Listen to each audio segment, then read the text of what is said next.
हिमाच्छादित पर्वतों के बीच एक ऊंची चट्टान पर एक युवा पक्षी रहता था। उसके पंख बड़े, मजबूत और चमकीले थे। जब वह उन्हें फैलाता तो ऐसा लगता मानो आकाश उसे अपने पास बुला रहा हो। पर वह कभी उड़ता नहीं था। अन्य पक्षी उसे आश्चर्य से देखते। वे कहते, तुम्हारे पंख सबसे शक्तिशाली हैं, फिर भी तुम चट्टान से नीचे क्यों नहीं उतरते? वह चुप रहता। उसकी आंखों में एक अनकहा भय छिपा था। एक दिन अचानक तेज हवा चली। बादल गरजे।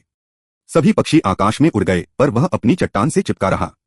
उसी समय एक बूढ़ा गरुड़ उसके पास आकर बैठा। उसने धीमे स्वर में पूछा, क्या तुम हवा से डरते हो या अपनी स्मृति से? पक्षी कांप उठा। उसे अपना बचपन याद आया। पहली उड़ान में वह संतुलन खो बैठा था और नीचे गिर पड़ा था।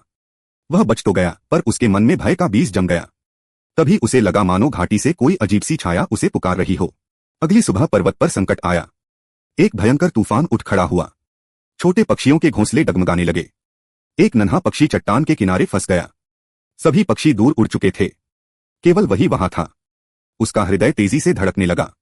यदि मैं गिर गया तो? भय ने फुसफुसाया। यदि तुम नहीं उड़े तो यह नन्हा गिर जाएगा। साहस ने उत्तर दिया। क्षण भर के लिए समय जैसे ठहर गया।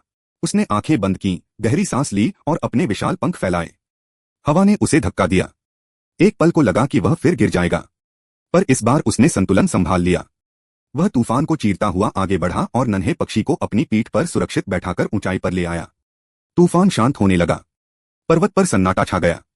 उसने नीचे झांका। जहां उसे कभी गिरने का भय था, वहां अब केवल एक छोटा सा धब्बा दिख रहा था। बूढ़ा गरुड़ मुस्कुराया। बंधनों की जंजीर बाहर नहीं, भीतर होती है, उसने कहा। युवा पक्षी ने समझ लिया, उसे आकाश ने नहीं रोका था, उसके अपने डर ने रोका था। उस दिन के बाद वह रोज उड़ने लगा। हर उड़ान के साथ उसका आत्मविश्वास बढ़ता गया। अब पर्वत की ऊंचाई उसे छोटी लगने लगी। सीख है, सबसे मजबूत पंख भी व्यर्थ हैं, यदि मन में भय का बंधन हो। जब हम अपने डर का सामना करते हैं, तभी सच्ची उड़ान शुरू होती है।